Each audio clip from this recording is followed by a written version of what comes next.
everyone, welcome back to another reaction video. I'll be reacting to a video that says Dubai, a 21st century parody. If you want to follow an African guy as he explores the world, be sure to subscribe and like the video. Let's get to the video.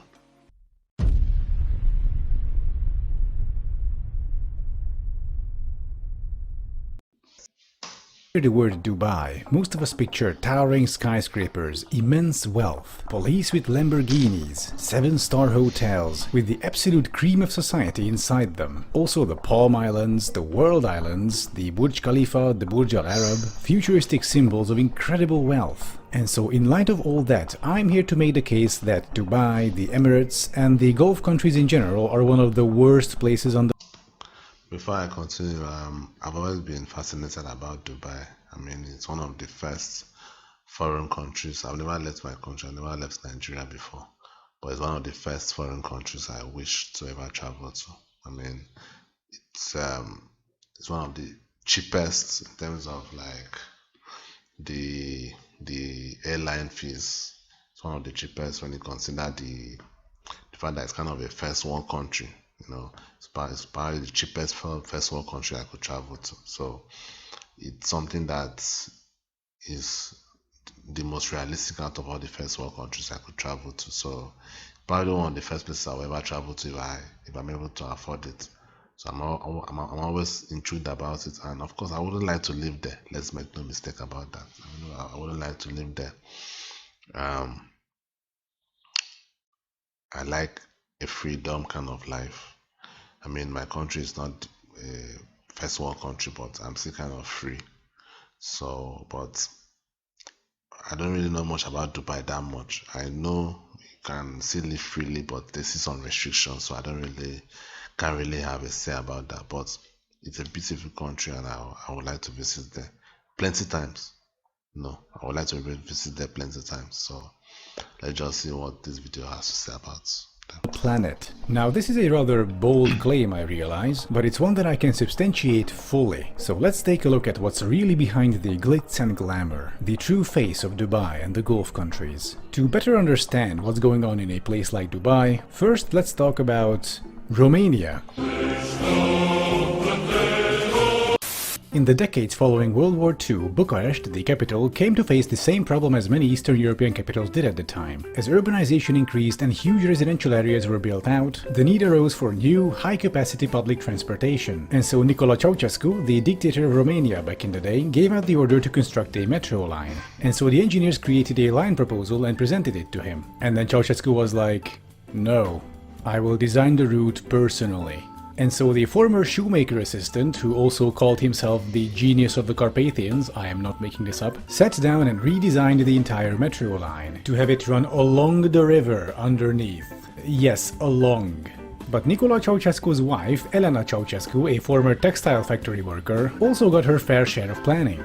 Reportedly, when the planners presented the final version of the metro line to the Ceausescu couple, Elena Ceausescu reportedly asked why the metro would stop inside the inner city at Piața Romana, inquiring what kind of factories there are. The planners told her there aren't any factories, but there is the Bucharest University of Economics where there are lots of students. Hearing that, Elena Ceausescu reportedly said, "Students? They've gotten fat, they grew a belly, they should walk. No station at Romana, let them walk." And so, since Nicolae Ceausescu added nothing to that and nobody else dared to oppose his wife, the station was axed from the plans. But of course everyone outside of the dictator power couple knew that this was fucking stupid. And so the engineers, having enough foresight, decided to build the station in secret, banking on the fact that they would need to build a station there anyway due to future public pressure. And they were correct. The end result was this ridiculous and dangerously narrow station, since the engineers couldn't build a normal station hall, since they had to disguise their little secret project as regular tunnel boring.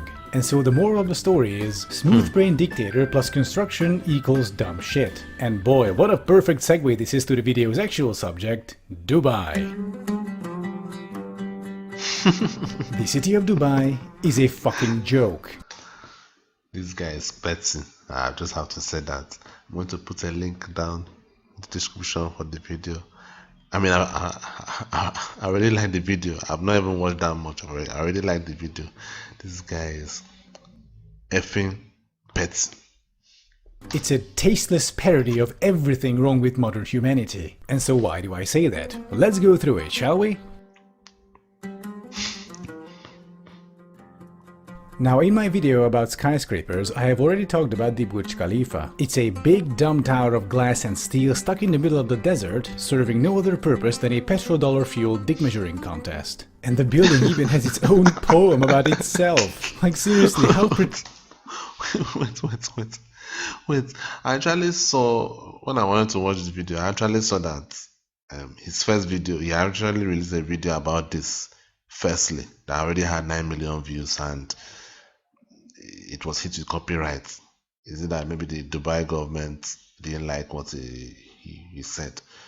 So it seems this second video, the one that has been allowed to stay on YouTube, is effing petty. Damn. I mean, he's not even hiding it, and I'm here for it. pretentious can you get? I am the life force of collective aspirations and the aesthetic union of many cultures. I simulate dreams, stir emotions, and What the hell is that noise? Oh no, it's the poop trucks. Yeah, did you know that the Burj Khalifa isn't connected to its sewage system? So every single day a huge line of poop trucks have to queue up next to the building and suck out all the poop. So Emmar's ambition and Dubai's shining dream included the world's tallest skyscraper but not a sewer system. And besides, I talked about this before in the skyscrapers video, there's actually not much point to building a skyscraper. Like, the only situation where it might make sense is when you're physically out of space, but trust me, Dubai does not have this problem, which ties into the next suspects. That's actually true. I mean, like, I've never really gotten understood the whole skyscraper stuff. Like, must everyone be in the same place? I mean, it's never made sense to me. Must we all be in the same place? You know, so and a place like Dubai, that I'm not sure they lack the land there, or they lack the space to build plenty buildings. But it seems it's more about the tourism aspect of it, trying to build beautiful buildings, attractive buildings that would bring people to the city. So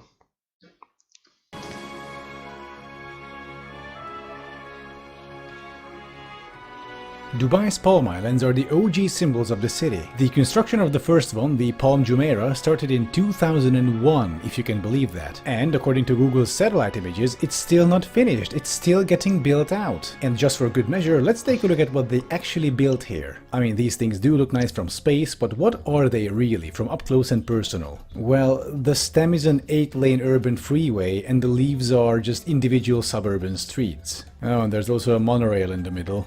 Oh, and between The Point and Nakheel Mall, there are no stations. So then, how do people living on the leaves get on this thing? Well, it's a rhetorical question, of course. Just like the real suburbs in America, this thing was built around cars. And the second palm, the Jebel Ali, will be more the same. And then there are the World Islands, of course, which are just a complex of tiny islands for the ultra-rich and their villas. And oh my god, this looks outright post-apocalyptic, Jesus Christ. Oh, and there's a third palm under construction if the two weren't enough. Oh, and by the way, the sand they use for the palms is not desert sand. They can't use it because the grains are too big. Instead, they have to get the sand from the seafloor. And they achieve this by sucking it up with these big tanker ships. And also annihilating acres of marine life in the process. Oh, and by the way, these palm islands were built on top of natural coral reefs, which they just ended up basically burying. Oh, and according to NASA measurements, all these islands are sinking at a rate of 5 millimeters per year. And by the way, have you heard about this thing called the rising sea levels? According to the Environment Agency Abu Dhabi, under the most severe climate change scenario, nearly all of Dubai, including the Palm Islands, would be underwater. Alright, so let me get this straight. You had all the money and power in the world to create anything, and you have paid money to annihilate a coral reef to build a sinking suburb on top of it. Perhaps I treated you too harshly.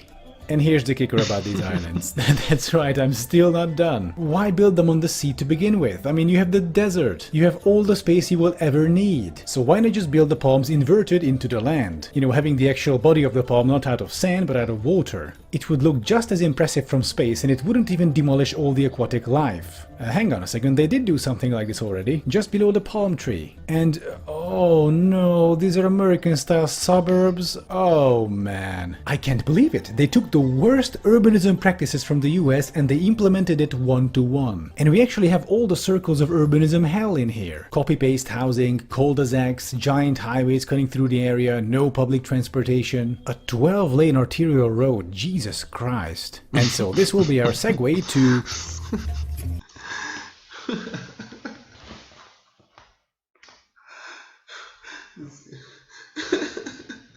This guy definitely has something against Dubai. I mean, did they actually contact him personally? Seriously, did they actually contact him personally and said, look, that first video was not good. We're going to send someone to eliminate you. I mean, why is it so petty? Jesus Christ.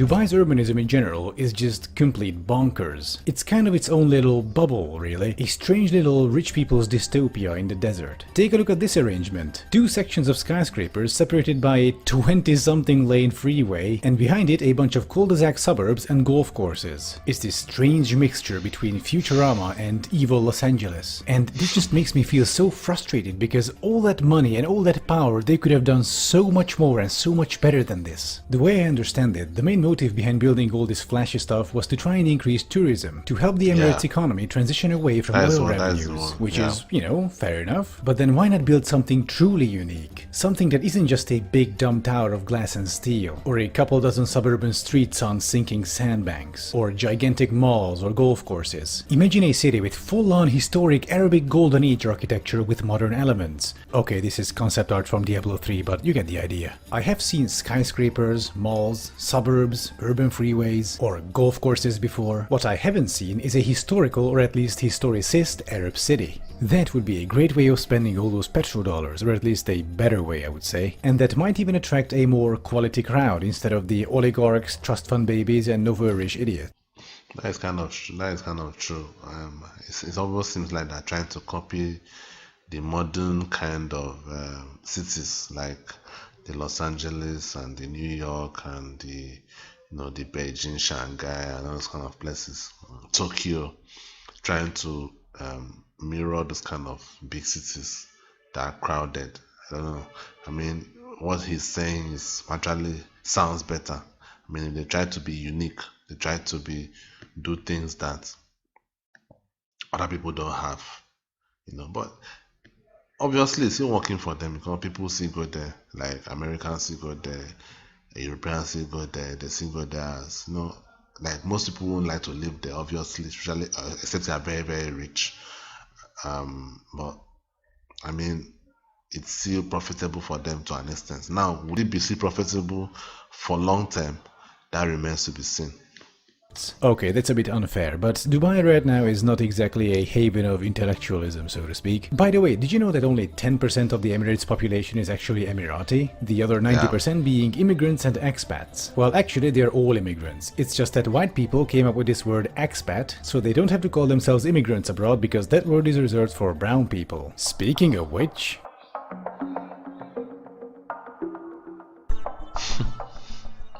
And this right here is my biggest problem with Dubai, the Emirates, and the Gulf states in general. All that luxury, wealth, and opulence you see all around you in Dubai rests on a mountain of human tragedies. Poor people from third world countries such as India, Pakistan, and Bangladesh are lured in by work agencies promising high wages and stable employment. People take loans from friends and family so they can cover the costs of their travel and work visa, usually more than $2,000, despite... Just talk about a personal story. There was a time I actually dreamed of actually traveling to Dubai, to look for work and try to, make something out of my own life. And one or two things happened, and that never happened. At that point in time, I didn't really know much.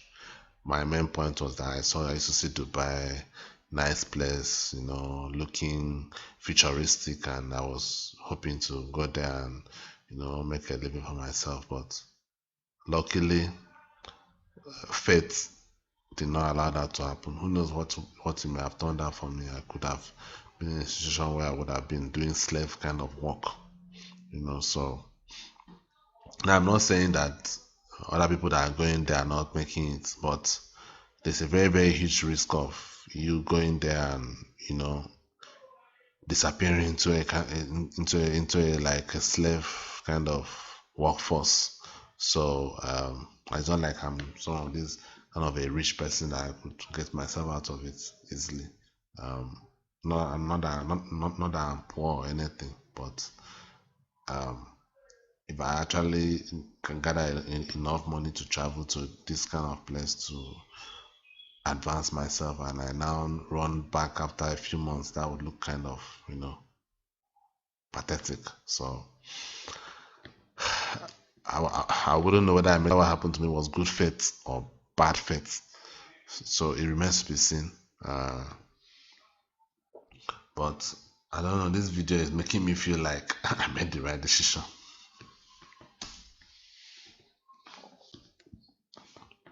Priority law requiring the companies to pay for those. Upon arrival, workers' passports are often confiscated, essentially trapping them inside the country. Workers are forced to work up to 12-hour shifts, up to 7 days a week, for $175 per month on average. Wage arrears are common, many workers not receiving money for months on end. To quote from a Human Rights Watch report, the impact on workers whose wages are withheld for even 1 month is very serious. They immediately fall into arrears on the death they owe recruiting agencies in their home countries. They incur additional interest, and they are unable to send money home for their families who depend on their income earned in the Emirates. In some cases, the non-payment of wages means that workers do not have money to buy food or basic goods and end up borrowing money just to survive. The COVID epidemic only made things worse. That and the oil price crashing left many workers jobless. Consequently, many were abandoned by their former employers. They now spend their days in half-abandoned worker camps on the outskirts of the city. Only volunteers and their food donations standing between them and starvation. A Guardian article quotes a construction worker called Hassan. He says, "Guests on and off visit and give something, but when nobody comes, we have to starve. We have nothing." All this just a few kilometers away from the 7-star hotels, the world's tallest skyscraper, the world's biggest mall, and the golf courses for rich foreigners. According to the estimates of the Commonwealth Human Rights Initiative, between 2012 and mid-2018, more than 10 Indian workers died in Gulf countries every single day. And these are just the Indians. In addition to that, a Jezebel article goes on to say that at least 2 Indians commit suicide every single week in the Emirates. A number, they say, that is simultaneously both shocking yet unsurprising. They show photos of the accommodation the workers have to endure, unfit even for animals. A harsh contrast to Instagram's parallel universe. They call this system modern slavery, and I'm afraid they are correct. This and the previously mentioned issues, but especially this, is why I hate the Emirates and especially fucking hate Dubai. This dude is hungry. He actually used the word F, which could affect his money, but he doesn't care. He has something against these people. Fucking joke. One that's unusually cruel. It's a twisted parody of everything wrong with modern humanity. I'll leave you with a poem from Bertolt Brecht, written in 1935, titled Questions from a Worker, who reads, "Who built Thebes of the 7 gates? In the books you will read the names of kings. Did the kings haul up the lumps of rock? And Babylon, many times demolished, who raised it up so many times? In what houses of gold glittering Lima did its builders live? Where, the evening that the Great Wall of China was finished, did the masons go? Great Rome is full of triumphal arches. Who erected them? Over whom did the Caesars triumph? Had Byzantium, much praised in song, only palaces for its inhabitants? Even in fabled Atlantis, the night that the ocean engulfed it, the drowning still cried out for their slaves. The young Alexander conquered India. Was he alone? Caesar defeated the Gauls. Did he not even have a cook with him? Philip of Spain wept when his armada went down. Was he the only one to weep? Frederick II won the 7 Years' War. Who else won it? Every page a victory. Who cooked the feast for the victors? Every 10 years a great man. Who paid the bill? So many reports, so many questions. That's really, really deep, but unfortunately that's the reality of life. Even modern day billionaires, modern day, successful people, there are a lot of people that are behind them, a lot of unknown people, quote unquote peasants, that are actually behind what he or she is doing. So it's just the unfortunate reality of life. Someone has to take the glory while it's a collective achievement, but someone has to take the glory. Someone has to take the headline. It's just the reality of life, unfortunately.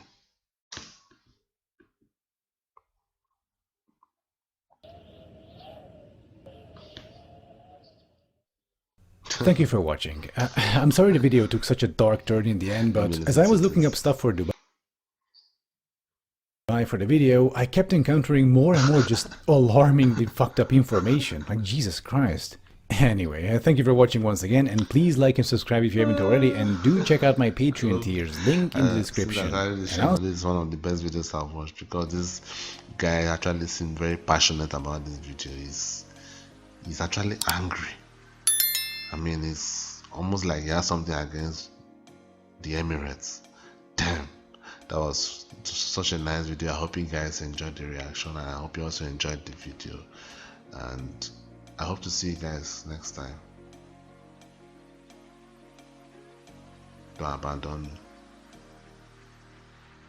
If you have any suggestions for any video I could watch, leave a comment down below, put the link under there, let me know so that I can be able to locate the video easily. Peace.